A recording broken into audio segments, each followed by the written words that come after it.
kalau Anda bertanya bagaimana hukumnya kemudian menikahi dua saudari sekaligus, maka langsung Allah yang menjawab. Langsung Allah yang menurunkan ayatnya. Allah menegaskan sifat hukumnya. Ya kata Allah, hurrimat 'alaikum, maka haram hukumnya menikahi dua saudari kandung sekaligus. Ya deh, menikahi dua saudari kandung sekaligus. Pertanyaan-pertanyaan yang disampaikan dari jawaban-jawaban yang ditampilkan oleh Al-Quran dulu pernah terjadi.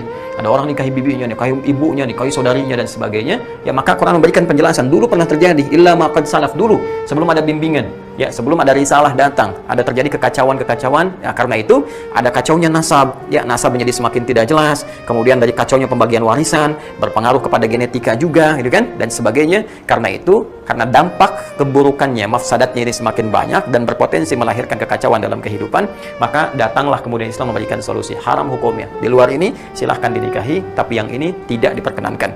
Dahulu pernah terjadi, setelah datang Islam, maka kembalilah kepada Islam, memohon ampunan kepada Allah Subhanahu wa ta'ala, karena Allah memberikan sifat sayangnya luas kepada kita. Karena itu di akhir ayat ditutup dengan sifat Allah Ghafur dan Rahim.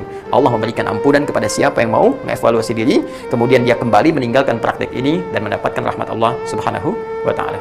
Jadi pertama, secara singkat, hukum menikahi dua saudari sekaligus jelas hukumnya haram. Ya, jelas hukumnya apa? Haram. Artinya haram itu kalau dikerjakan dia berdosa, dan sepanjang hidupnya berdosa kalau dia tidak kembali bertobat kepada Allah Subhanahu wa ta'ala. Nah, sekarang pertanyaannya, kalau dia mau bertobat, dia mau kembali, maka apa yang harus dilakukan? Maka yang harus dilakukan, dia harus pisahkan, harus ceraikan satu di antara dua itu. Ya, dia harus ceraikan satu di antara dua itu. Ingat, ini bukan persoalan cinta ya. Ini persoalan hukum. Ini persoalan hukum Allah Subhanahu wa ta'ala. Kalau persoalan cinta tidak diikat dengan hukum, nanti kebablasan. Ya, tidak ada batasnya nanti. Seorang mencintai ibunya, dia bisa nikahi ibunya. Kenapa kamu nikahi ibumu? Karena aku mencintainya.